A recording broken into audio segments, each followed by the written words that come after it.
And welcome in, everybody, to a Tuesday edition of Barrett's 365 here on JAKIB Sports. I'm your host, Zander, Krause. That's my co-host, Johnny Mac, John McMullen, here with you live today, the Tuesday after the Super Bowl, as we officially really have now turned our sights to the NFL offseason. We've been doing it for a little bit here in Philly, but now the entire season is behind us. Johnny Mac, how you doing on this Tuesday morning, my friend? New offensive line coach. Happy new offensive line coach day. I don't know how many people are going to be happy about it, but because of Jeff Stoutland's reputation, but the guy tasked with replacing him is going to be Chris Cooper. Chris Cooper, good player back in the day. He was. He started in, I think, like 79 of 90 games or something. So he definitely was a good player to start that many games. But, John, we will get into that. That's obviously the first piece of news that we'll hit on. I got plenty of great topics today. I want to start here, though, John, with Chris Cooper, because I think it's easy as an Eagle fan and even a reporter like yourself of the Eagles to compare to Jeff Stoutland. Obviously, Jeff Stoutland is a Hall of Fame caliber position coach. If you take Jeff Stoutland out of the picture, is this a good hire? And what I mean by that is if we didn't have Jeff Stoutland and we were like a regular team with O-line coaches, would we be happy about this hire? He doesn't really have a whole lot of feathers in the cap there, John. Yeah, I mean, it depends how you look at it. He was in a position where it's just like here. So, they want to blame the head. They want to blame the coach for their offensive line issues. And it's not unique in any city. That's what happens. And they've struggled on the offensive line for a number of years, especially on the interior. They've struggled in the running game. Tons of injuries last year, personnel problems. It depends how you look at it. But where he's coming off and the fact that his contract expired and they had no interest in bringing him back, he was scapegoated there for their issues. So talk about scapegoating here. So if you're going to just scapegoat, or was he? Oh yeah, no question, he was a scapegoat. I mean, you go out and you spend a lot of money on a really good center, and he's got 3 concussions and barely plays. You spend a lot of money on a right guard who doesn't play that well. Maybe that is on him. So a lot of injuries in the other. Donovan Jackson was a first round pick who did a nice job, but was hurt missed 4 or 5 games. Injuries are something obviously you can't control, as you saw it kind of derail the Eagles this year on the offensive line. But I mean, on paper, it's not going to look good because the running game wasn't good in Minnesota. And some of the issues I just talked about, the fact that they wanted to move on from him. Now, that doesn't mean he's a bad coach, but that's how you're judged in this league. So it doesn't differ in Minnesota than it does here. And when something doesn't succeed, the coaches are going to be blamed more than the players. I blame the players more than the coaches. Pretty consistent with that. But yeah, I mean, it's anybody's going to be difficult coming into this situation, but the Eagles struggled, at least against their standard, this past season with one guy who's regarded as one of the best offensive and has been able to, there's very few guys. Vic has done it. Stout has done it. There's very few guys that can burst through that line that I just talked about. Typically, I would say 90% of the time, the offensive coach is going to get blamed or the defensive coach is going to get blamed. There's a few. And Stoutland was able to burst through that, and Vic is able to go through that where they get the benefit of the doubt. Very few people do in coaching. He's obviously in a different category as all the new coaches are. So he'll be judged, and he should be judged on his merit. But when you look at it compared to the resumes, it's not going to look good. But how was it ever going to look good? They want to change philosophies. And he has a history in the wide zone stretch stuff that goes all the way back to Alex Gibbs. And he runs that type of scheme. And that's what they want to run. And Stout doesn't want to run it. I mean, that's what this all comes down to. Yeah. The question is why do you want to run it? That's the question. And that to me is a bigger problem. That's NFL wide. Look, Greg Allman is a good reporter down in Tampa, covers the Bucs, and he had I just saw when I got up this morning. 12 coaches are now gone from Todd Bowles' 2025 staff in Tampa Bay. Oh my goodness. 12. It's like I don't understand how these teams operate. So now you're going to run it back, and I'm bringing this up for a couple of reasons. One, because they've essentially moved on from most of the staff. And two, I think you take the emotion out of it when you look at how other teams do it. So now they're going to come back in 2026 with Todd Bowles, a veteran coach who built up trust with some of these people. Maybe not all of them because he's had such turnover at offensive coordinator, but certainly a lot of them. And then you're going to go with a bunch of new guys and say, go out there and do it and improve. It doesn't make any sense. On any level, can somebody tell me how it makes sense? But that's how they do it. That's how they do it in the NFL. It's not just the Eagles. I'm with you. I mean, that to me is crazy, but it is what it is. John, Chris Cooper's hired. For those who don't know, he's 43 years old.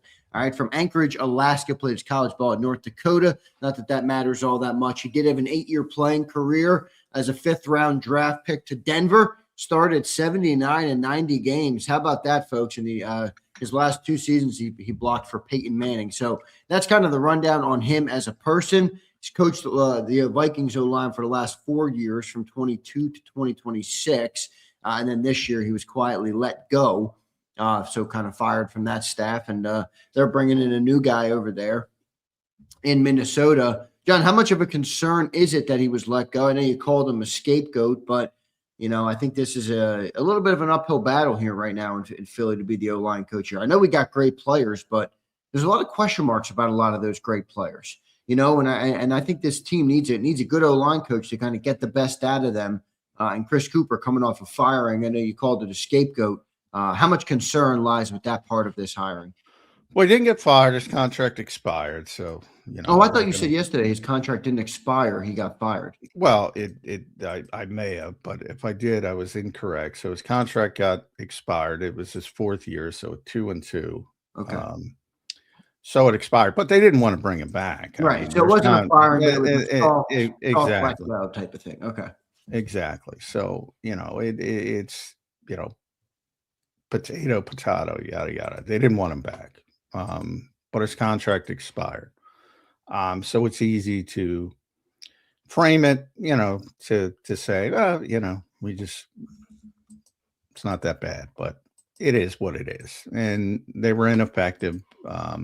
And the biggest issue from people I'm told there is, look, they put a lot of draft assets into the offensive line because they've been struggling to fix their offensive line for years.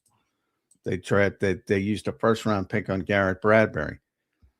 He underperforms, especially compared. A lot of people, he had a lot of movement skills for, what they run, the Alex Gibbs Shanahan type stuff, the stretch stuff. A lot of people compared him to Kelsey. That's how athletic he is. He wasn't Jason Kelsey, to put it mildly, but they finally give up on him. He goes to New England this year. Didn't have a great Super Bowl, but he was in the Super Bowl and he played better than he played in Minnesota. Right. So they drafted a kid in the 2nd round, Ed Ingram from LSU, to be a guard. Dismal. PFF rankings every year in Minnesota, bottom 5, just terrible, just abysmal. He goes to Houston.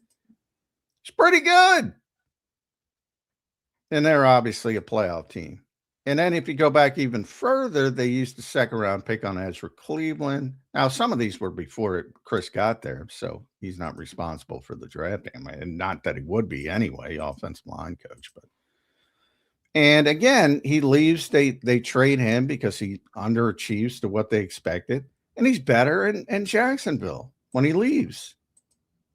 That to me is what I was told that stood out, and the reason they didn't want to bring him back.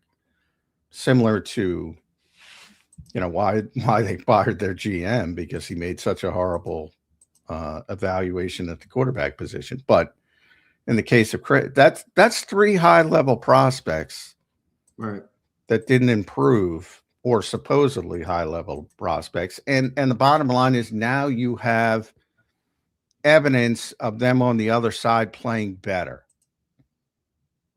That to me is the biggest concern when I look at Chris Cooper. But maybe they're just not that good. They weren't great. They just were like average, which was a lot better than they were in Minnesota. So also, if you look at their running game over the last 4 years, 3 of the 4 years they were near the bottom of the league. It's like, what are we doing here? Now, I don't think that Jeff Stoutland leaving had anything to do with anything other than they're changing schemes, and he's not on board with that. But the bigger question to me isn't about Chris Cooper or Jeff Stoutland. It's about, why are you changing? Why? Now the Eagles obviously have a better idea and a better they understand where they're going personnel wise. That the people they have, the legendary people they have, were legendary under the Stoutland scheme. Under the Stoutland, his sort of Alex Gibbs is Dave McNally. That's what they were successful in. Now that they're entrenched veterans, you want to move them into it. It doesn't. Yeah, it doesn't make any sense to me, unless you're going to turn over the personnel and say, well, Lane's retiring soon. Landon's just not going to be healthy. And then you're going to go in a different direction. And they have a better, obviously, handle on that than I do.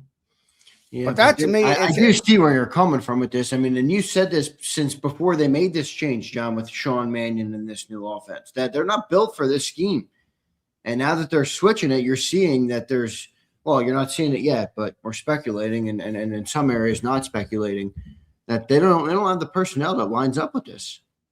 I mean, you could even make an argument, John, they don't have the receivers to play this. They don't have the running back to play it. We don't even have to get to the quarterback. Is Saquon Barkley built for a West Coast spread offense?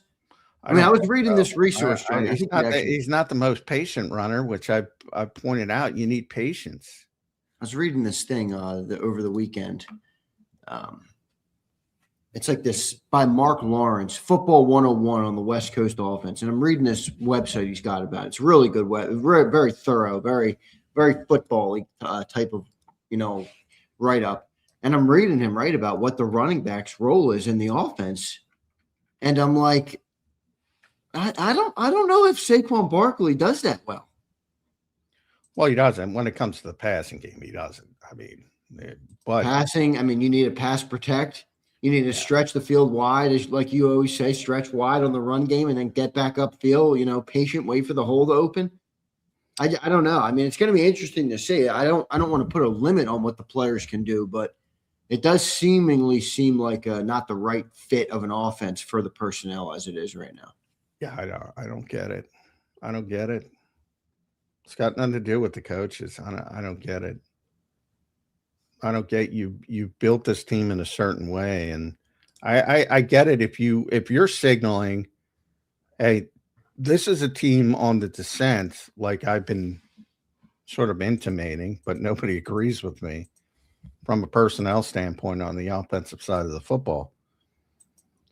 And you're signaling we're gonna we're going to revamp this entire offense over the next couple of years and bring in what essentially they've done defensively, which Howie gave some hints about that after the season. We're going to have to start drafting heavy on offense like we've been doing on. So that indicates they're going to bring in younger players, right, and they're going to start drafting for this particular scheme.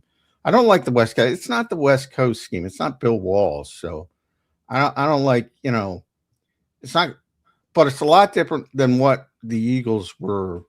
Well, what is it then? Is it a hybrid? Like, let's say the Eagles are here, yeah, and the West Coast is here. Are they here? It's a hybrid. Okay, it's the Shanahan Kubiak scheme, right? Gotcha. More than that. Which the West Coast is kind of the full version of the full, doing that type of offense, spread offense. Well, no, Bill, it was a lot more complicated, and again, the game has changed so much. You really can't run it to the level that Bill Walsh would run it because you just don't have the time to practice and all that stuff that we always talk about. It's been legislated out of the game. So you got to dumb it down to a certain extent. I would say it's dumbed down from that is how I would describe it. And McVay calls it the illusion of complexity. So that's where in the passing game, that's where the eye candy comes into it, the motion, the formational adjustments, releasing Puka Nacua through the B gap inside at times, things like that. It's about making the defense use their eyes and not blow coverages and stay disciplined and all that kind of stuff. But from and that's the passing game, which I'm sure we'll discuss multiple times during the offseason. But for the running game, for this impact, it's similar in that, but really, if you go, the crux of it was Denver and the Terrell Davis and Alex Gibbs and the joke that Denver could draft anybody and they'd get 1,000 yards. They had a ton of success, right? So everybody copied it, and that's another thing I don't like. I don't like copiers. I don't like John, it. Real quick though. So in theory, the offensive line coach fits what they're trying to do. But we don't really know that the players fit what they're trying to do, or at least speculation based on what we've seen would be that it's not really the kind of players, offensive linemen that we do have in Philly. We do have, I love the word we used the other day, mauler, like Landon Dickerson as a mauler. If he's not going to be able to be a mauler anymore, then what type of O-lineman will he be? Yeah, well, if you're going to look at them and say, who's the least fit for this scheme, I would say Landon. Number one. And that's even before you get to the injuries because he's just a big physical guy. And you're telling them to run out. Basically, the whole idea is that the wide zone is you kick off the ball and just immediately hit the angle, whether you're going left or right. So you're reach blocking for the football film there. Everybody's reach blocking. Does that sound like that? Sounds like Kelsey. Doesn't sound like Landon. So, and then Lane Johnson again is no doubt about it, Hall of Famer in my mind. He's been doing it one way for how many years, and now you're going to say at this age, hey Lane, we're going to do it different. And even Jordan, who Jeff Stoutland built from literal scratch, for lack of a better term. Never played a down of organized football before Jeff Stoutland got his hands on. Couldn't buckle a helmet up. I'll say that's scratch. Yeah. And now you're going to, hey, Jordan, we're going to do it differently. It just doesn't make sense. And the only thing it comes down to is that your thought, some people might say, well, these guys are so good, they can do anything. And maybe that's true. But boy, I don't like it. And that's a league-wide problem. It's not just the Eagles. It's a league-wide problem. It's like, and that's why I brought up Tampa Bay, blowing out 12 coaches. What are the odds that Todd Bowles survives that? Who's a good coach, not a great coach, but wait, now he's got to bring in 12 new people. and go win a division and go compete. But this whole industry is backward in so many ways. So many ways. It's like, well, their shelf life is over. I mean, what are the odds? You know, nobody cares about Jason Michael. I get it. What are the odds that Ryan Mahaffey's a better tight ends coach than Jason Michael?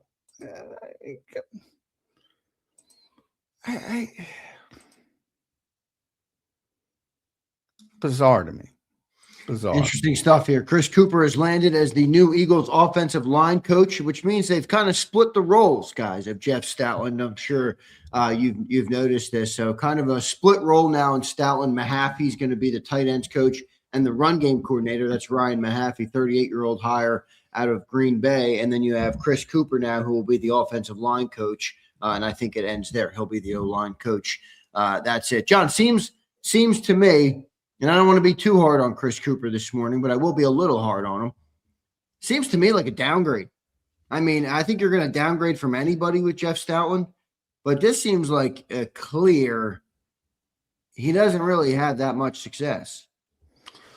Well, from a resume standpoint, you're right. It's a downgrade. But again, I think you're looking at it wrong, and I think most people are looking at it wrong. Like, they're changing philosophies, and this guy has experience in the philosophy, and the other guy doesn't want to run the philosophy. Just experience, though, not necessarily success.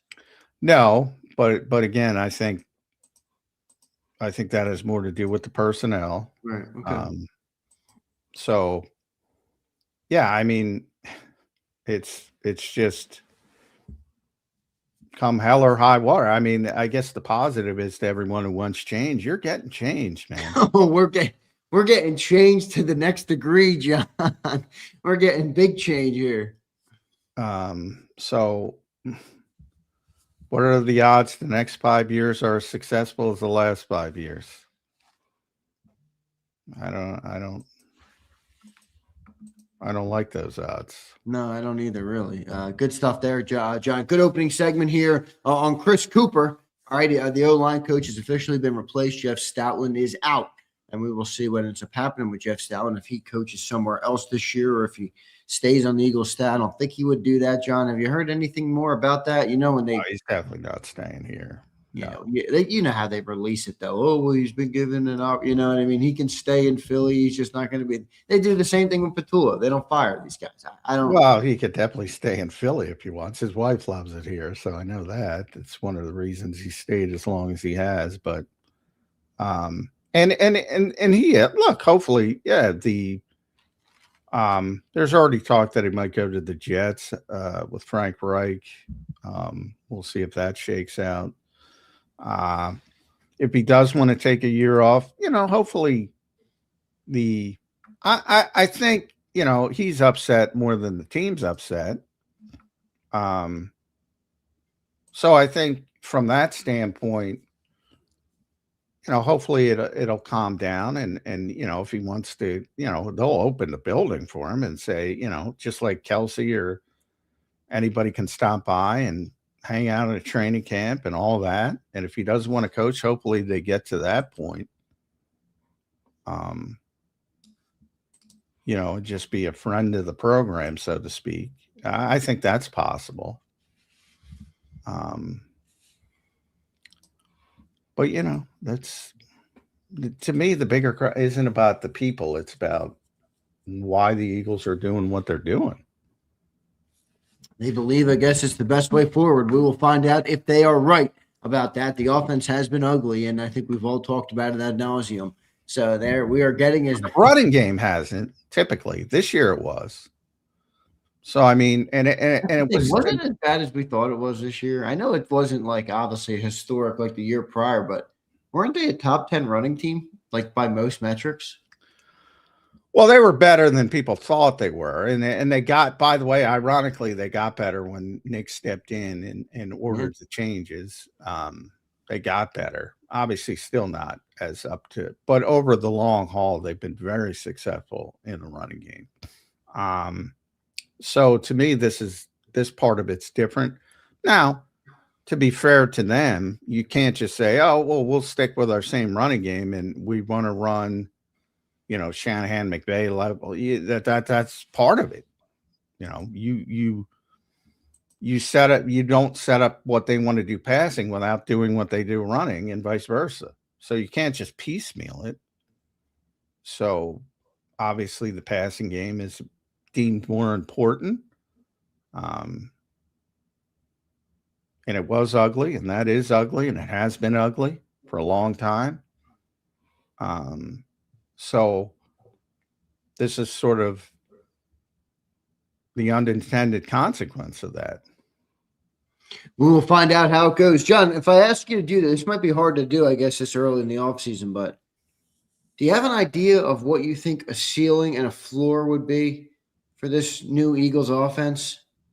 I mean, I know we talk about the unknown and will they be able, do they have the personnel to run it? Do they have the quarterback to run it? Do they have all these different things to run it? What's the ceiling on this thing?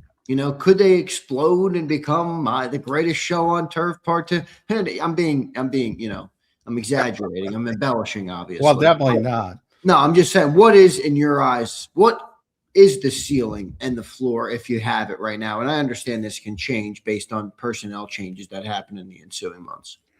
Yeah, the ceiling is, I think you've seen the ceiling is like, a 2022 level of production. That's probably the ceiling. Different style, but that's the ceiling. And then the floor is probably much lower than it typically has been with this team over this stretch, because there's a lot of moving parts here that could go drastically wrong. So I think the floor is, there's an opportunity to take the elevator down to the basement.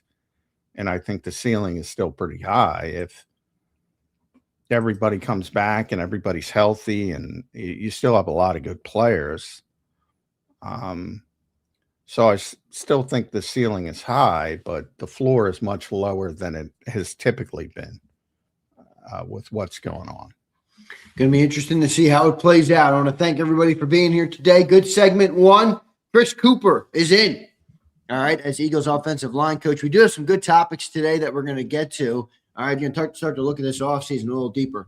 We got NFL draft talk. We got some free agency talk. We got some potential contracts. We got some potential trade market players, and not the ones you think. I mean, everybody can talk about the A.J. Brown trade potential right now. I got some other names I want to hit with you guys on that. John, the first thing I want to talk about in segment number 2 here is in the same area.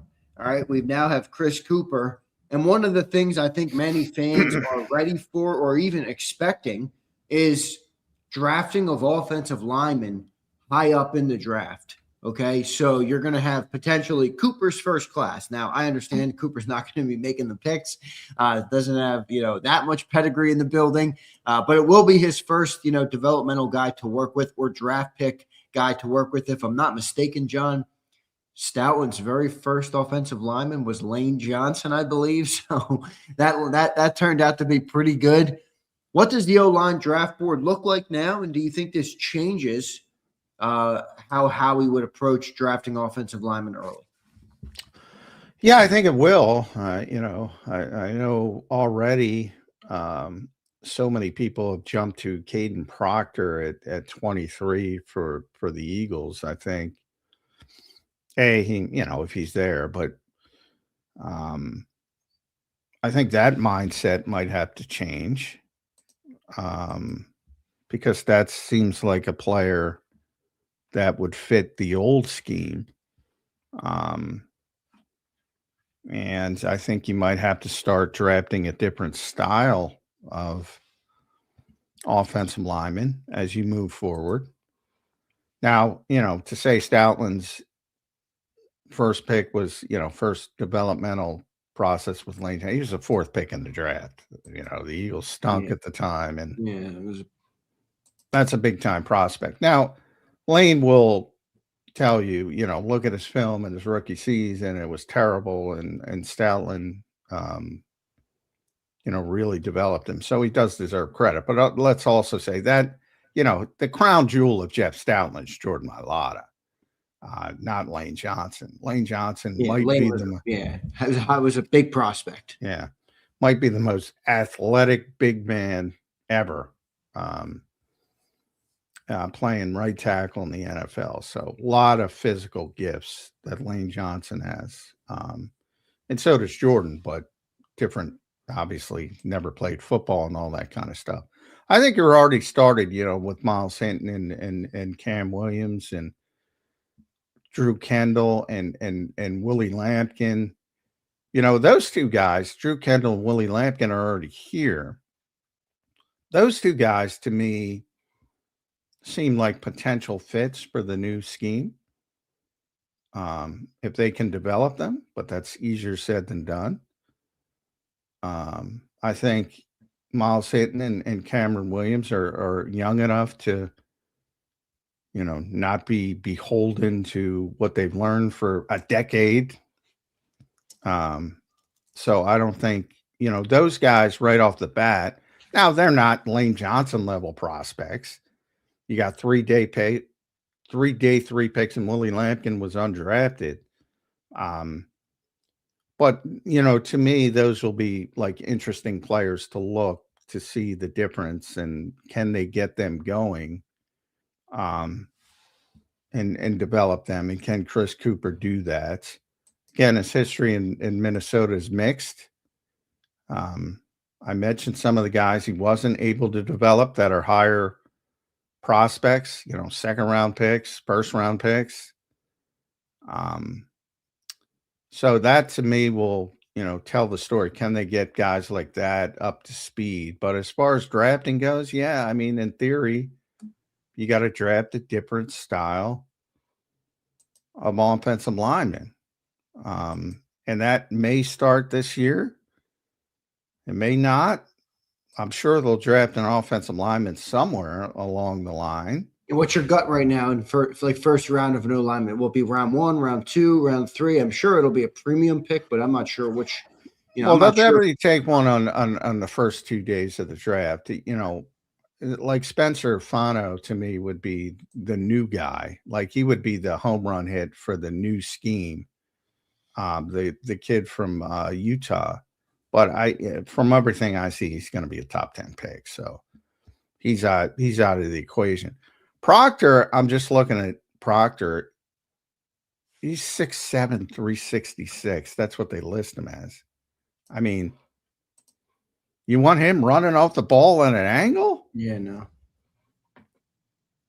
He is very, very athletic, but yeah, I agree with you. He's more built for the Mauler style. So, the other Utah has 2 tackles, Spencer Fano and Caleb Lomu. Maybe he's more of the Monroe Freeling from Georgia. I don't know. These are the top tackles, but because there's been so much hype on Caden Proctor, I'm like, oh, how does he fit now? I just don't see it. He might be athletic for 360 pounds, but do you want to waste a player like that with a bunch of reach blocks? Yeah. I don't know. It's a good point by you. I don't know that that's going to be the case. We will find out what they end up doing. I think it could be second round, John. Honestly, I don't know if it'll be a first round because, you only get one first round pick, obviously. And this team is probably going to try and I don't know what's it's interesting. Like I look at them like edge if they don't sign Jalen Phillips.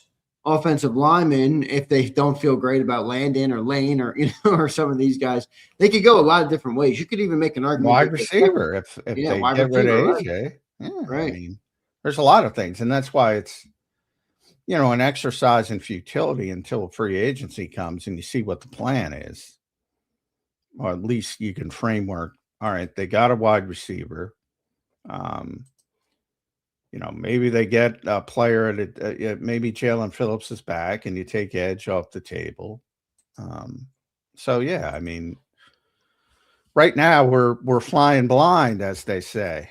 When free agency, you at least get the framework of the plan they have, and you can whittle it down to certain things that they would be looking for. Not that the Eagles are a need-based drafting team, but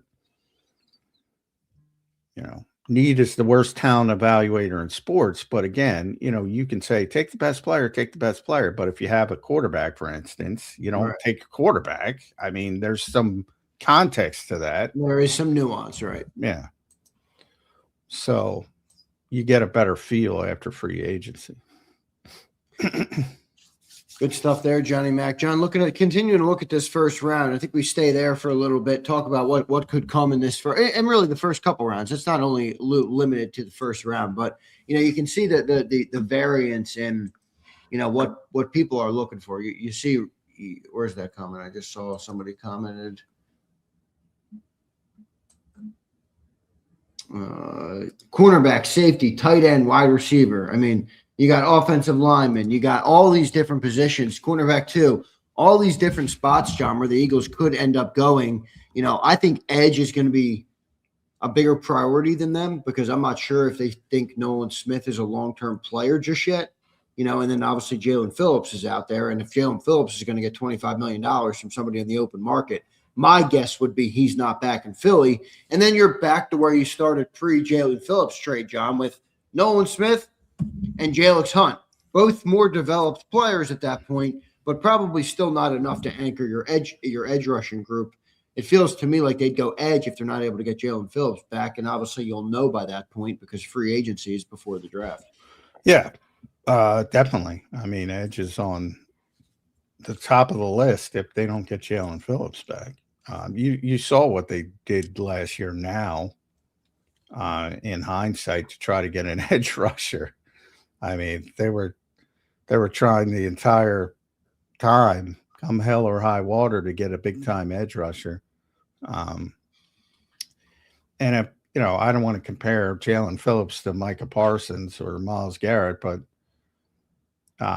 he's a good player. And if you don't have him, you got to get another good player.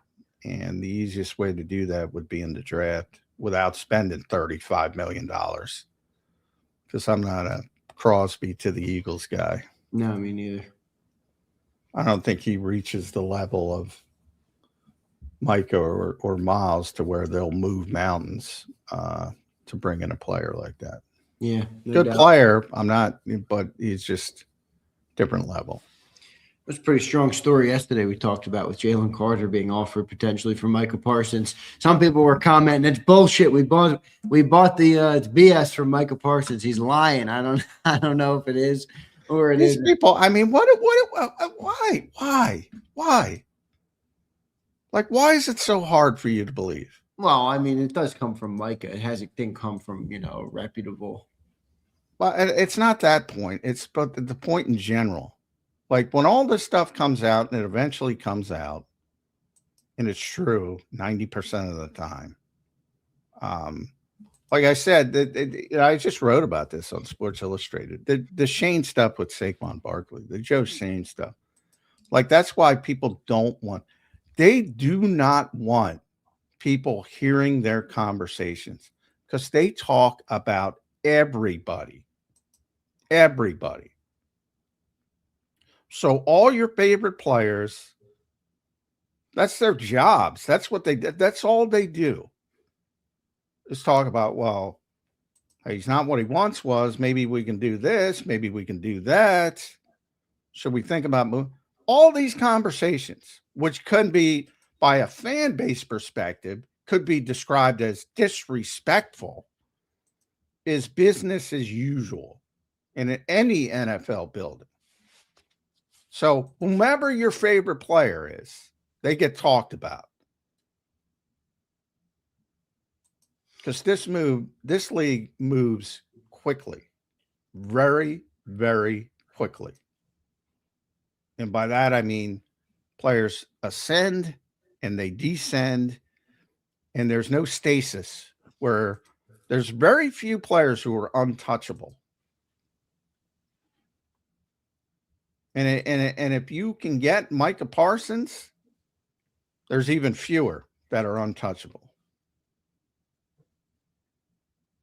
It's true. All right, if we assume for a second that Micah is right and they offer Jalen Carter to get him, I'm not sure if you've done any digging to see if that's true or not. If we assume that is correct, In theory, would the Eagles be open to trading Jalen Carter? No, because that's the thing. Yes, for Micah Parsons, no. Right. Only for a player like that. Yeah. No, in a typical fashion. And was it correct? Yes and no. It was correct. And if they could have got the guy, they would have moved Jalen Carter. No, because it was never in the equation. The Cowboys weren't fucking trading him to the Eagles. So it depends how you frame it. Right. Well, yes, they would have traded him to get Micah Parsons. It's not an insult. It's not disrespectful.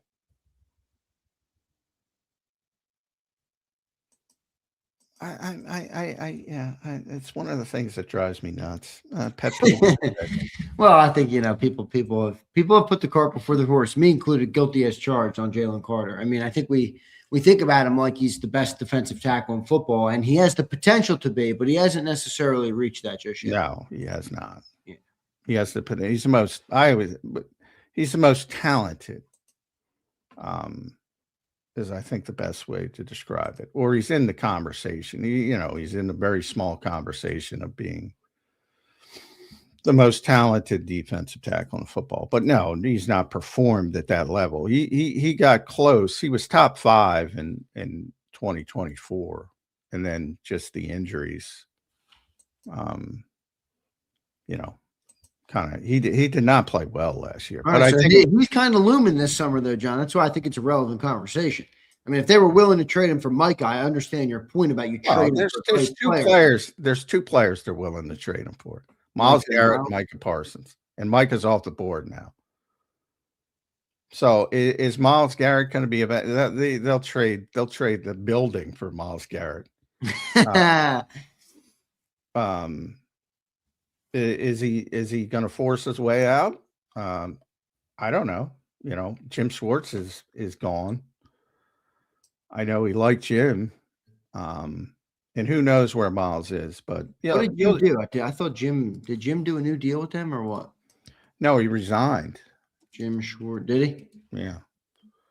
So he's not coming back. So that could affect Myles Garrett, and you'll get more. You'll know pretty quickly, as I said, the combines at the end of the month, and that's when everybody starts talking, agents and executives, and it'll be very clear if Myles wants out of Cleveland, and then you're going to hear all the Myles, and be prepared for all your favorites because they will trade the building for Myles Garrett.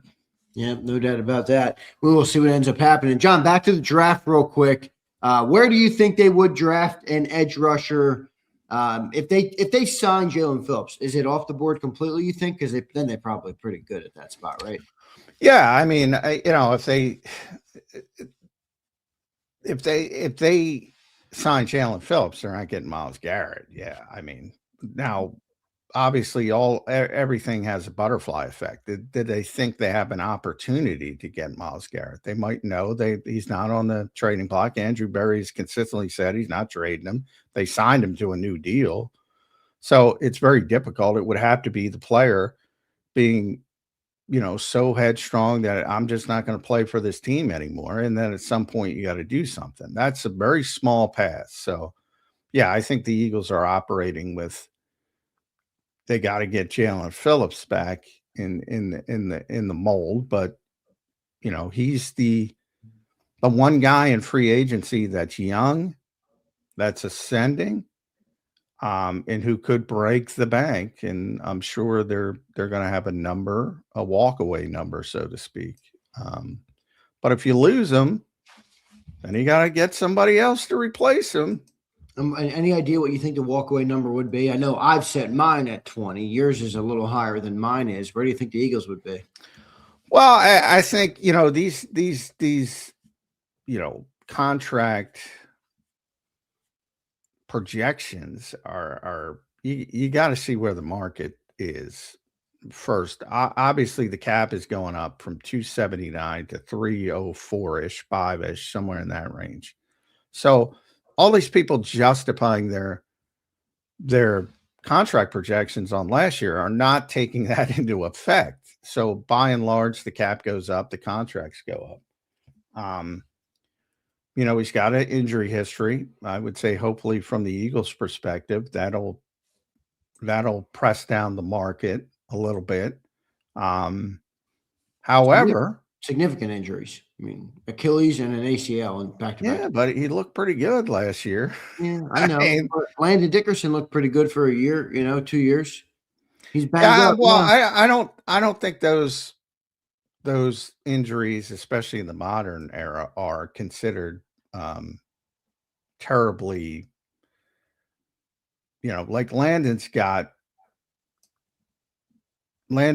degenerative issues that I and think they're very different positions. Yeah. It's not a great comp, I understand. Whereas, Jalen Phillips looked pretty good. He looked healthy. So are people going to believe their eyes, or are they going to be scared? You factor that into it. There's a lot of bad teams in the NFL, but there's a lot of bad teams from the perspective of, all right, this is the 26-year-old edge rusher on the market. He's going to be 27. That's really the sweet spot of free agency. Those are the guys you pay. So that's my concern, is somebody will look at it and say, well, this is the guy. You don't want to pay the 30-year-old. You don't want to pay Trey Hendrickson. I'm sure somebody will. But it'll depend on the market. And if the market is, and the Eagles are very disciplined when it comes to that stuff. But I have a feeling he's going to be this year's Zach Bond, and that he's the number one priority, and they're going to get him done. Because I think he also knows that he's never played better. He's never played better than he played with Vic in Miami and when he got here. I think he's very cognizant of that as well. We'll see. You said Zach Bond there. Did you mean Phillips? No, last year Zach Bond was. He's this year. Okay, gotcha. Yeah. In here. All right, good stuff there, John. Who's the number one, free agency move that would change their draft plans completely? It might be Phillips. I also look at Goddard. Like, if they don't get Goddard under contract, I mean, they don't have a tight end. They don't have a freaking tight end. They got to get somebody. So now they're going to get somebody somewhere. But will they draft a second-round pick, first-round pick? I think that seems a little rich for me, but we'll see what they end up doing. That could be a big one. Reed Blankenship, John. If Reed Blankenship goes, how important is safety? Jalen Phillips, we just talked at length about him and the edge rusher room. Those to me are the big three. And then obviously Nakobe Dean, but you're more positioned at linebacker already because of Jahad Campbell and Zach Bond. So, but how do you see that element and how some of those signings could impact what they do? Well, I think the biggest one is not free agency, but it's all intertwined, and that's obviously AJ. What they decide to do, as far as are they going to move on? I think if they move on, that drastically changes your whole philosophy in the off season. Not that you can replace them, but you need to. I mean, everybody's going to be replaced. You're not going to replace them at that level, but you need something that is approaching competency. And that would ramp up significantly at wide receiver if that happens.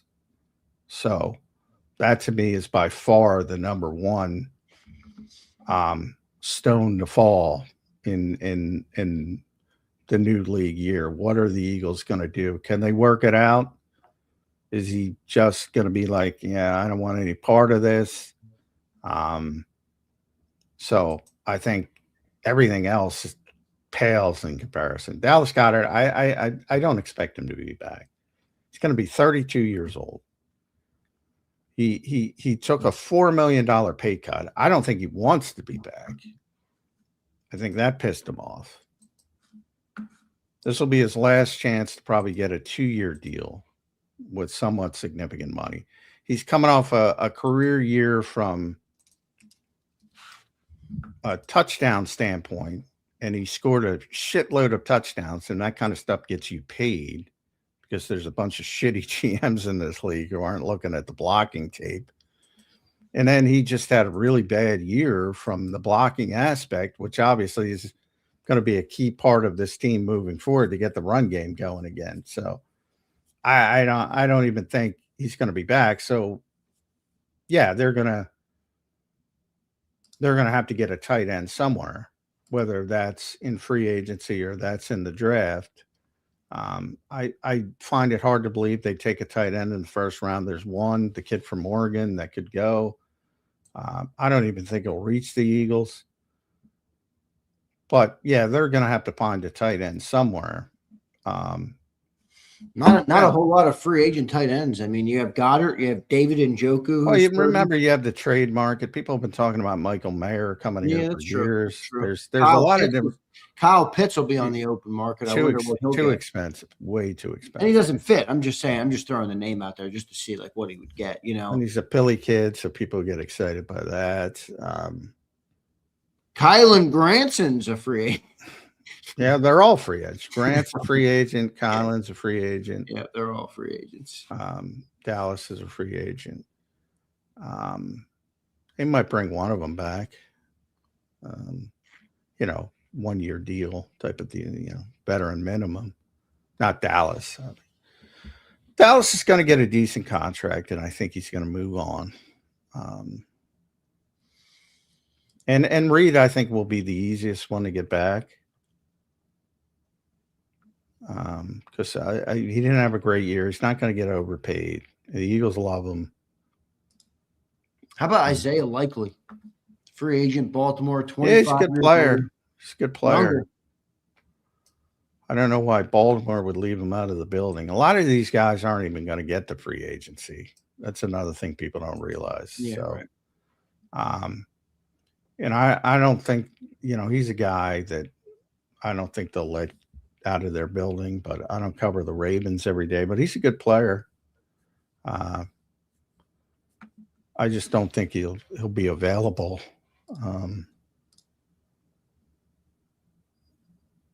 But they did pay Mark Andrews a lot.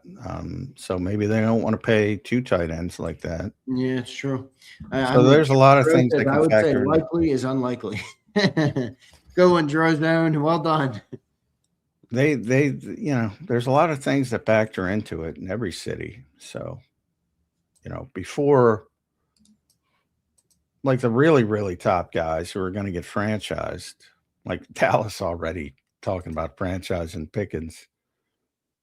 They're such a bad organization. They really are. All right. My next segment, we'll get some people going. It'll be good. I'm excited to talk about it. We'll bring up that name in a second. Let's go to Brian Fleming. What's up, Fleming? Appreciate the super chat today. Brian says, so they claim Stout is staying with the team doing something, but from what's being reported, he told knee pad Nick to F off. Any update on that? There's no claim that Stoutland is staying with the team, number one. I don't know where you guys get this stuff. Didn't it sound like that when he first left? That he's they wanted they said they said they wanted him back to be the offensive line coach, number one, not the run game coordinator. So he could have come back, and the thought was that he'd take a year off from coaching, and if he does, he's welcome around the building. That's basically it. That was basically it. But nobody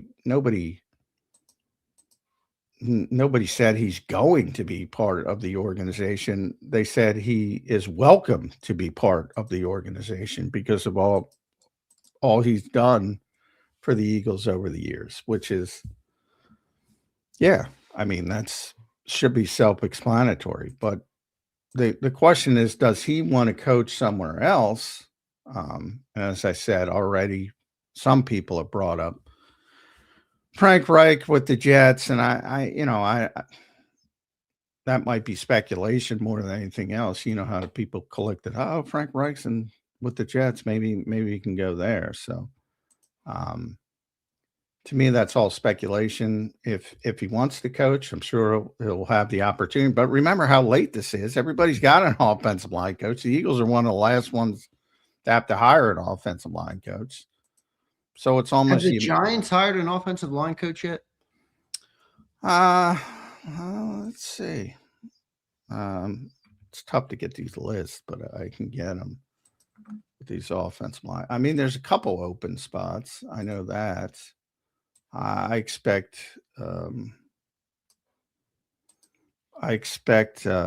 Jason Michael to end up somewhere as a tight ends coach, but I think I looked at that the other day and there were 2 open spots around the league. So it's kind of tough at this part, almost every, but you have Las Vegas, obviously,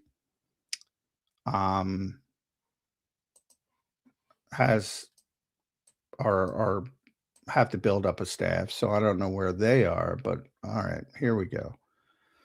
NFL offensive line coaches. So the Raiders are vacant. And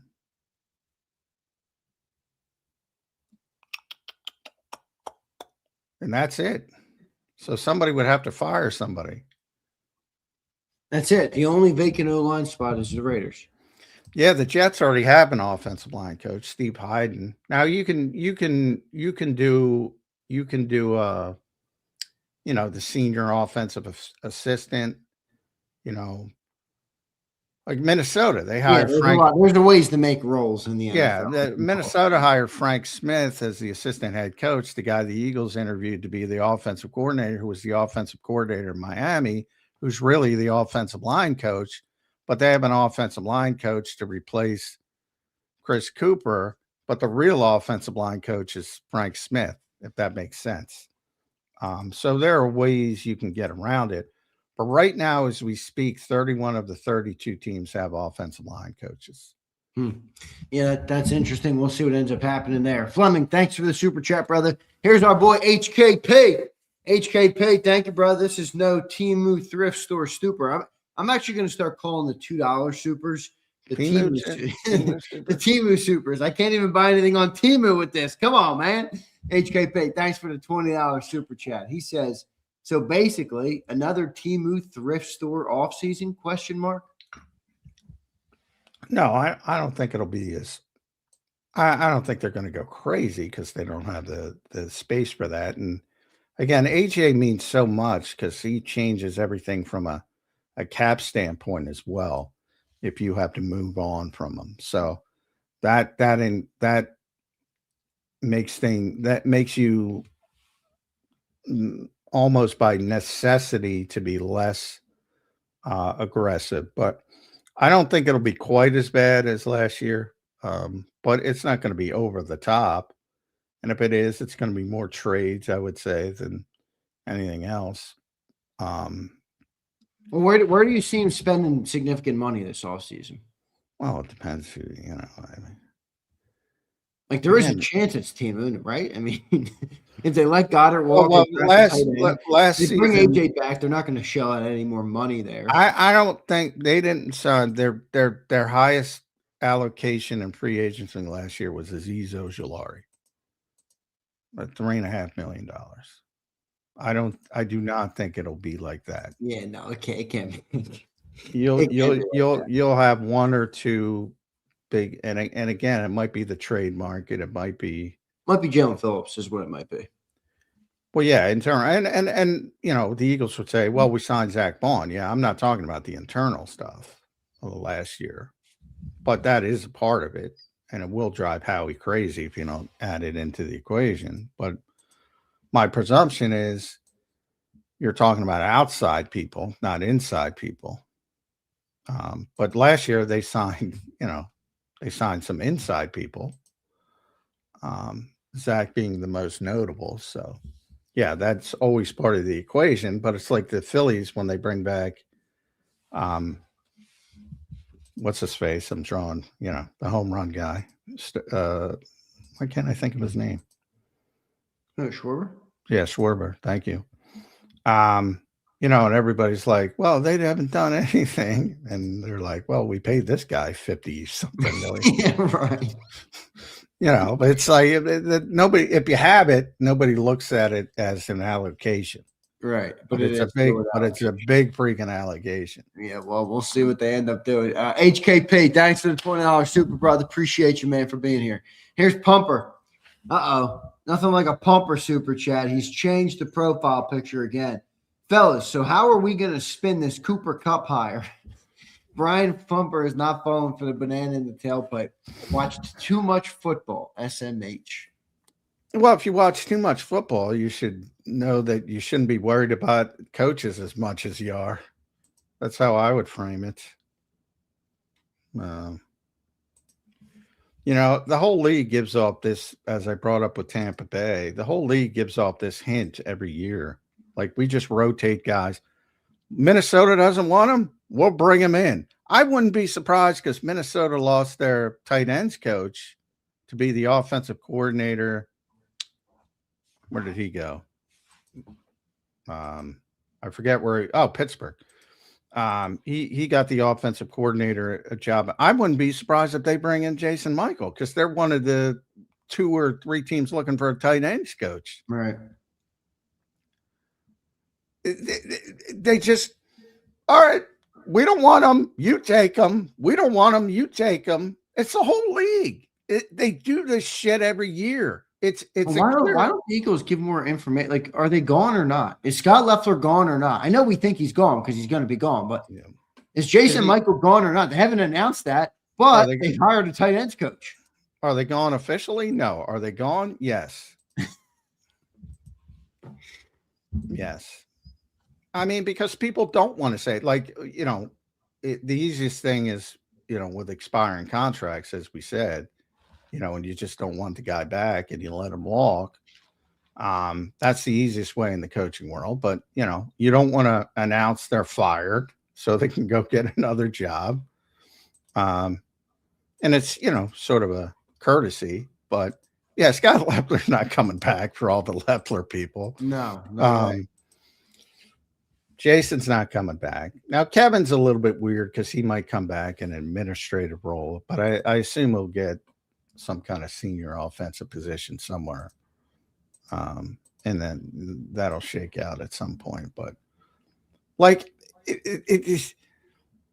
Here are the names. Here are the names: Pat Meyer, Zach Yinzer, Doug Marone, Steve Hayden, Scott Peters, George Warhop, Cole Popovich. I thought he'd coach basketball. Shane Sarrett, Justin Fry. Any of you guys register these names? These are NFL offensive line coaches. It's like, it's the fucking players, man. Fair enough. Chris Cooper will be better than he was in Minnesota because he'll have better players here. Now, assuming the players get back healthy because they weren't so great last year, but we will see. All right, we will see what ends up happening. All right, good stuff, everybody. Appreciate all you guys being here today. Hit the like button on the show. Drop your comments down below. We appreciate all of them. Super chats go to the top, so we will hit your super chats. John, I want to talk about an unlikely name this morning. Anybody want to take a guess at who I want to talk about?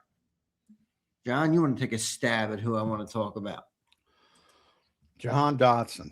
Oh, wow. What a good one, man. That is my next one. That is not this one, but that is my very next one. Literally, I have it written down, wide receiver 3, Jahan Dotson next. So close. Good guess. I want to talk about a little bit of Tanner McKee, Johnny Mac, and not for the reasons that people think I want to talk, we'll speculate of why I want to talk about him. I do think they're in an interesting spot with Tanner McKee. He's got 1 year left on his contract. He's a backup quarterback, and there is a lot of quarterback needy teams around the league. Do you think the Eagles will look to trade Tanner and rely on either Sam Howell or Kyle McCord, who I don't think is ready to be the backup, but maybe Sam Howell is? Will they look to trade Tanner McKee? What do you think that market looks like? Our buddy Benjamin Solak was on ESPN talking about he could see them flipping Tanner McKee to a team like Miami for a mid-round pick. Something like that. Do you think that's likely or could happen this offseason? And if not, I don't think it'll be an extension for Tanner McKee to be the backup. Will they just go into kind of his lame duck year and let him walk after next season? How do you see the Tanner McKee stuff playing out this summer? Yeah, he'll be back and he'll be the backup. Kyle McCord's not even here anymore. He's in Green Bay. Oh no, he was here through the end of the year, wasn't he? Yeah, he was. All right, so he left now. Sorry, guys. He was on the practice squad. So you have to sign those guys to futures contracts, which you can, but he went in a different direction. And went to Green Bay. So he's gone. Sam Howell's a free agent. So he's not. I don't expect him to be back. Tanner will be the backup. They got one more year, cost-effective backup. They like him. I don't think his Week 18 game this year helped him. I don't think anybody's gonna go into a season saying, "Hey, we're gonna lean on Tanner McKee." He dropped him in with all backups. Well, I look. I know people want to pump him up and get a second-round pick for him or whatever. You ain't getting a second-round pick for Tanner McKee. But understand these quarterback-needy teams, they have to sell their quarterback to their fan base. You can't sell Tanner McKee as a starting quarterback. Oh, sure you can. You just get some fringe Eagle fans to represent him. No, gas him up. You're going to see, some of these now. Yeah, it'll be if they do trade him, which they don't have a backup, so I don't see any way they're going to trade him. It would be for a day 3 pick, number 1. So, maybe he can get a 4 with conditional if he plays to get a 3, maybe something like that. But why would they trade him? They don't have a backup quarterback if they trade him. And that's a position they value and they like him. And they don't want to spend a lot for the back. If you have to go out and replace him, because remember, if you trade him, you got to replace him. And then if you got to go with a veteran, those guys are pretty expensive. The veteran like backup quarterbacks, $7 million. Yeah, they're not cheap. So no, I think he'll be back and he'll play out. And I don't consider guys playing out their rookie deals lame ducks. I mean, that's not like a coach or anything. I mean, it's the end of his rookie deal, and he'll go into free agency, and if people think he has a chance to compete, maybe somebody gives him a nice little deal and you got to move on. But they got one more year of it, and I think they're going to take advantage of it. How well do you think Tanner fits with the new offense and what they're trying to build there? Now, I've always been interested by how different the quarterback styles are in Philly. Like you used to see, and this is just one example, but when Snoop Huntley was the backup for Lamar, it's like, okay, yeah, they play the same style of ball, The Eagles is like they have Jalen Hurts on one hand, and then their backup quarterback is always nothing like Jalen Hurts, which I find to be a little interesting. Yeah, well, there's two ways to think about it. You try to get somebody similar traits-wise, and then you don't have to change the offense that much. I think the Eagles have always been secretly happy if they have to change the offense a little bit, at least from the standpoint of being rejuvenated. And maybe that's wrong. People take that the wrong way, but they take it as a nice little challenge. So I don't think there's one way of doing it or that's correct or the otherwise. But in theory, he'll Doesn't get that make it harder on the players though? Like just in theory, you lose last year. They lost not the past season, 2 seasons ago. They lost Jalen in the second Commander game after I don't know what it was, 10 plays or something. Instead of just continuing with the game plan or continuing with the modified version of the game plan, but playing the same offense, new quarterback comes in. It's like a completely different looking game, Does that mess up? Yeah, but I mean, do you want a completely shitty quarterback just because he's athletic and he can't do anything, or do you want somebody who can at least run to an offense to an acceptable level? So it's not easy to find guys who can duplicate what Jalen Hurts can do.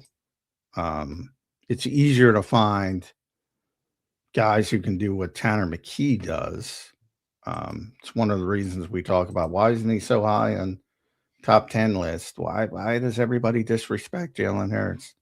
yada, yada, yada. Well, execs know it's easier to find a different style of quarterback. So that plays a factor into it. But with Tanner, yeah, I mean, in theory, again, this is all theory. He hasn't played enough. In theory, the ball comes out quicker. There's more anticipation. In theory, he would be more of a fit for this offense. But it's all theory. There's no people have really pumped up Tanner McKee in their minds. I blame Pumper for that. The guy's thrown 88 passes in the Pump. Holy moly, you're getting some credit this morning, Pump. I think Pump would wear that as a badge of honor. They're thrown, at least in this chat, he's thrown 88 passes in the NFL. He's got 2 starts. He's played, good in one half, and then sort of just and 3, the other 6 quarters. But I think he's a good backup. Can you win a game or two if you lose your starter for a couple weeks for a sprained ankle? Yeah, I think you can. Yeah, me too. I like Tanner. And that's all you want from a backup quarterback. I think Tanner's better than people. I think people have now gone the other way on Tanner because of week 18. They lined him up with a bunch of. Oh, it's hard. You're right. I mean, seriously though, Jalen Hurts is one of the better quarterbacks in football and a very successful quarterback. If Jalen Hurts rolled out there with the entire set of backups, what would everybody's expectation be? I don't think it'd be that good, John. And I don't think it'd have anything to do with Jalen. I say it all the time. He's not going to be playing with any backups. Not going to be playing with the backups. They're going to be playing, if they're forced to play, with the starters. But it works both ways. In week 18 the year prior, everybody's like, this guy's going to get a 2nd round pick. And I said, well, pump the brakes. It's not. So it works both ways. Yes, he shouldn't be criticized that dramatically for not looking that great last year. But the year prior, these people shouldn't have pumped him up like he was going to get to some city and they're going to dub Tanner McKee their starting quarterback. It works both ways. So he is what he is. He's a good backup quarterback. And the Eagles have one more year at a cost-effective rate, and I think they're going to take advantage of it. What do you think it would take for Howie to move him? 2nd round pick. 2nd rounder? Okay, that's high. I don't think Howie wants that's the joke around the league. Hey, buddy, 2nd round pick. Yeah, right. Right. If there is some lunatic team out, and by the way, there's some. But the 3rd, get it done. If somebody calls, I'll give you Howie. I'm not giving you a 2. I'm giving you a 3, dude. I don't think a 3rd gets it done because they don't have a backup. And if they have to go get a backup, they're going to have to spend money. It gives Howie a nice excuse to draft a quarterback early. Nice. Well, that's another thing. If they if they draft a quarterback, that changes everything. And I'm saying though, they might care about the optics of drafting a quarterback. We'll trade him McKee, make that easier. Well, you're not going to trade them until after you get a quarterback. They're not going to go in and say we're drafting a quarterback. The big draft night trade, everybody. The draft night trade this year. A couple years ago, it was for AJ Brown. Now it's for the guy getting rid of Tanner McKee. Oh wow! Look, if there's some bad team, bad organization that wants to give up a 2nd round pick, I think he'd do that in a second. But other than that, I think they value that he's cost effective and he's a good backup. Why would you get rid of him? I think that's the mentality. Yeah, I agree with you. Here's Pump checking in, the leader of the Tannerites. Pump says, provide some damn context, J-Mac. Tanner was throwing to Britton, effing Covey, and Grant Calcaterra. What the F is going on here? Hurts is the Avengers. What? It's funny. The guy who offers all the context. What was your context the year prior when you're throwing the backups and you look good, and you turned him into a starting quarterback in the NFL? Works both ways. Come on, pump. Johnny Mac just took you to the woodshed. Not your buddy guy checks in. What's up, brother? Appreciate your comment. If you meant to put a comment on this super chat, just drop it down below. You don't have to super chat it again, and I'll answer your comment. Thanks for the $5, brother. Appreciate it. That's not your buddy guy. I think that's how you say that. Good name there. All right, so Tanner McKee will be back, John. That's what you think? Yeah. I was hoping maybe we'd pick up a nice second or third rounder for Tanner. Get this. If you're getting, well, they won't move him if you can get a second rounder. I look. There's a lot of like, which team are you looking at? You know, nobody's bringing him in to be a starter. All right, here's my question. If you're the Raiders, would you rather draft Fernando Mendoza #1, or would you rather come on trade a third for? Look, I'm not even a Mendoza fan, but come on. You've been criticizing Mendoza. Now you're going to use the #1 overall pick on him? No, I'm not, but they are. All right. Well, that's what I'm saying. That's not that. You know, when I say teams talk about everybody, yeah, and Las Vegas obviously, you know, has 2 Eagles executives, Anthony Patch and Brandon Hunt. That's right. Yeah. You know, you telling me Anthony Patch doesn't know the greatness of Tanner McKee?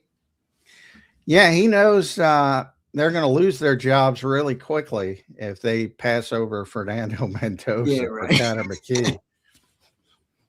Maybe Tom Brady's. But I would not take Fernando Mendoza #1. But I would not. I would. Tanner's worth a first-round pick. It was that if you don't like the #1 overall. Well, if my option is, and I don't even like this option, believe me, and my option, because you understand, you know, especially in a place like Las Vegas, you probably have a 2 or a 3 year window.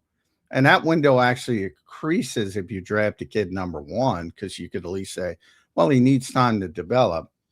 Even if it goes pretty shitty, you'll get a couple years out of it. If you go into that situation and go, I'm going to pass on Fernando Mendoza and I'm going to go with Tanner McKee as my starting quarterback and draft. That's a bad look. That is a quick. Boy, you might get fired before the season starts. You better be right. You better be right. Oh man, that's funny. Because you know, and who I'm trying to think who would be the #1 overall pick if you don't take the quarterback. And it's not a great draft. There's nobody that you say, wow, I'm taking that guy. So of course the Raiders, bad luck. You know, Ruben Bain I'd love, but he's got some traits issues. Yeah. Try not to buy too much into that, the short arm thing. But yeah, but you're not taking him #1. No, but he's going to be. I think he'll be a top 5, top 7 pick, probably top 8. Arvell Reese is a lot of David Bailey's, Caleb Downs. I can't imagine. I think Jeremiah Love's the best player in the draft, but you're not taking a running back #1. No. Caleb Downs, he'll be a top 10 pick. Carnell Tate, you're not taking a receiver. It's all Ohio State guys. Sonny you think the Eagles could try and trade up here? Get a game changer. Hey man, Howie always trades up. So yeah, in recent years he targets players and goes up to get them. Yeah, I just wonder what the max would be. Even last year, they thought about, they tried to trade up as it was reported. They drafted Jihad at 31, I believe, but or 30. Yeah, they tried to get up to 22 first. Yeah, which is pretty significant. So I wonder if this year they're at 23, do they try and get to 14, 15 or somewhere in there maybe? If somebody they love starts falling past where they think he's going to go, they will go up and get him. Yeah. Here's a not your buddy guy with the $5 super chat that he didn't put the comment on. Not your buddy. Thanks, buddy. Appreciate it. I called you buddy, even though you're telling me in your name you're not my buddy. That's fair. Are they willing to eat the 20.5 in dead cap with Dallas moving on? If so, what do you think of a trade for Kmet? Yeah, I mean, trade market's a big part of it that nobody thinks of. Good player. I like Kmet, and they have a lot of tight ends in Chicago. Yeah, he'd be I don't know how old he is. He's been I'm gonna look. That's a big part of it. It's interesting because he's a Notre Dame guy. Notre Dame, boy, they generate some tight ends, man. Whew. It's like tight end you. He's only 26. He'd be the kind of guy the Eagles would want to target. And I don't know why Chicago would want to get rid of him other than, like I said, they have a bunch of good tight ends. Yeah, they did use Kmet though this year. I mean, he liked Kmet, Caleb. Yeah, he's a good player. And I think he'd be a good fit. Michael Mayer is the one, for the same reason. I don't know why the Raiders would want to get rid of him. Another Notre Dame guy. But a lot of people have speculated on him, the Philly. But yeah, they got to find a tight end, and he's a good player. I would have no issues with, and he's a good blocker too, at least in the modern game.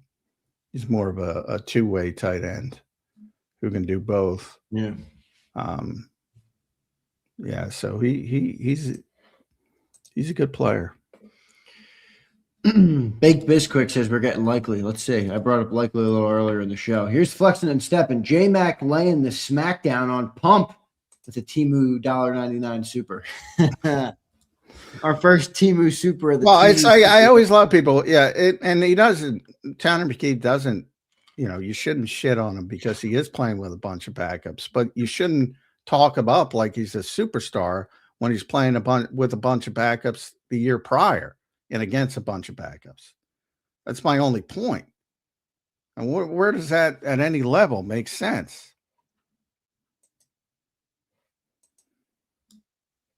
Well, do they need as much of a blocking tight end now with the new offense? Good question. But I would think yes, because if you look at yes, I mean, they have to improve where they were. If you look at, like regardless, you're saying regardless of what offense you run, last year wasn't good enough. No, yeah. I mean, it was really bad year from a blocking perspective for the tight ends. Now you expect that from Calcaterra. You don't expect that from Dallas Goedert.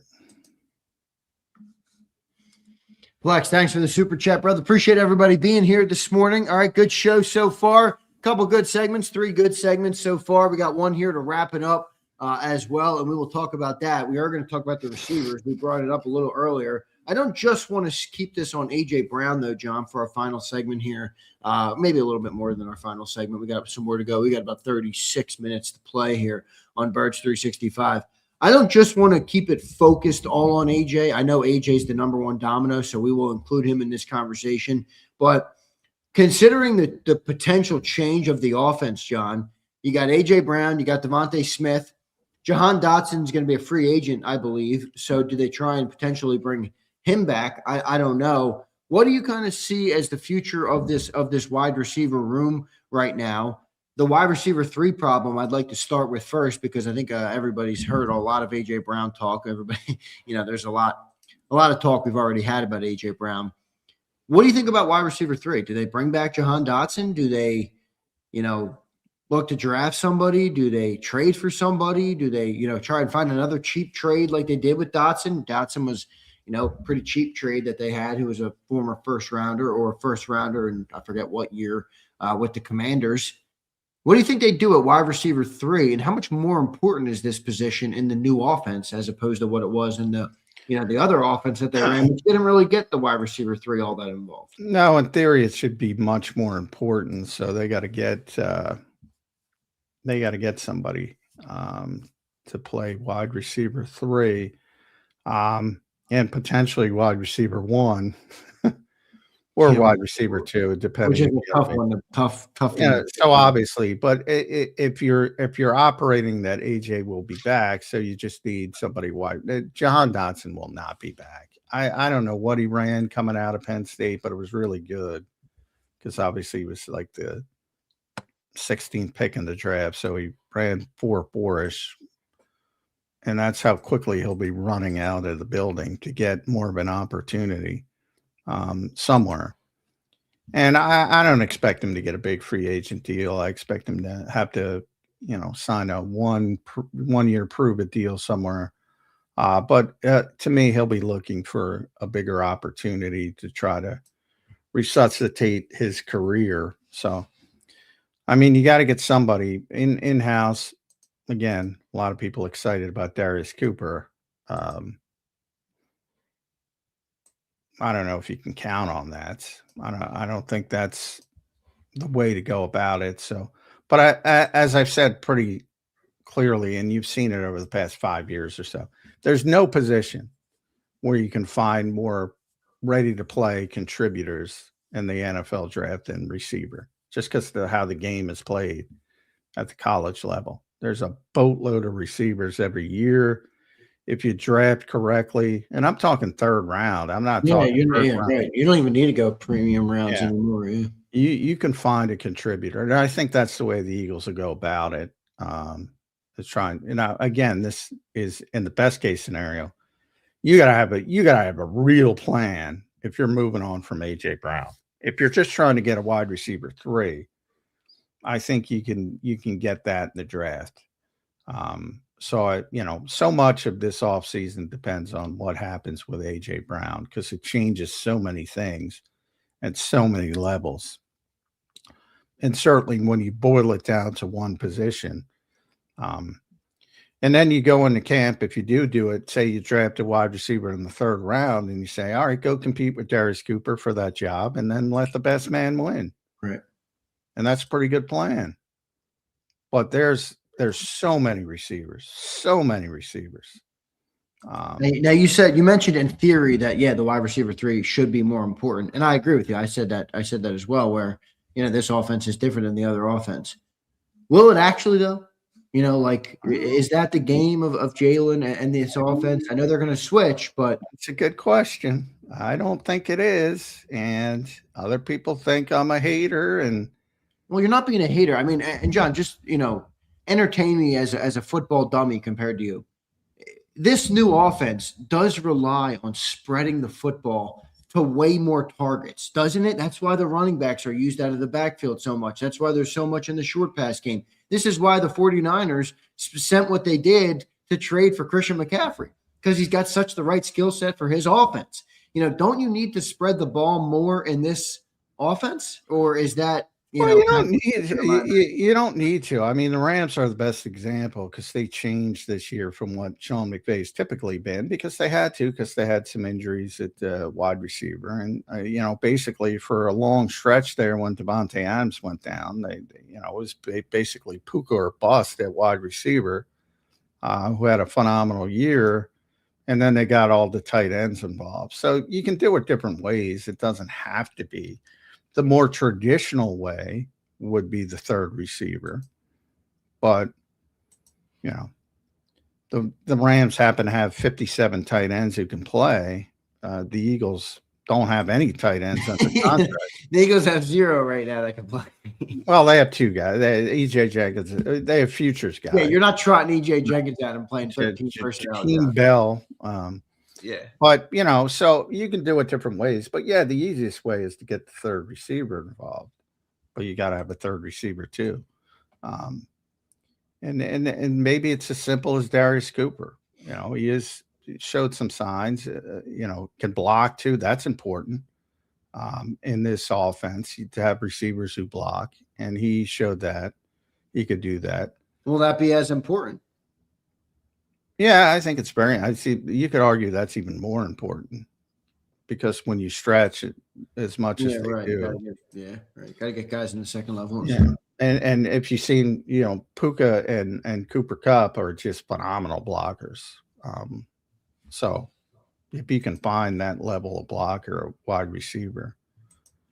And Darius Cooper's really thick, really strong.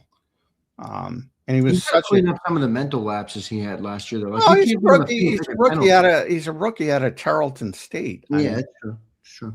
You're counting on some development. But what I liked about Darius Cooper is, look, he only took over that role because Johnny Wilson got hurt. And because he was never asked to block at Tarleton State, because he was the biggest playmaker in the country at that level. He had all their yards every game at Tarleton State. So I like the fact that he took to it, and just because you're big and you're strong doesn't mean you're physical. He's never been asked to do that, and he showed he can do it. And he also caught the ball when it came to him. which was not often, but that's a positive. I think he had 9 catches last year. So, I do have some hope that he can continue to develop. But you would certainly need a contingency plan at wide receiver 3 and some competition. And I think you can get a guy. I think that 3rd round sweet spots. And I got to look at where the Eagles are pick wise, because we're going to have to get more in the draft. But that to me, you can find a contributor. And right now they have 2 3rd-round picks, so 68 and 98. That to me is your sweet spot to find a receiver. And just looking you're talking about just looking at big boards. CJ Daniels from Miami, Zachariah Branch from Georgia, Skylar Bell from UConn, Malachi Fields from Notre Dame. He's a big physical guy, though. I don't think he'd fit as a wide receiver. Chris Brazil, Deion Burks. Man, this is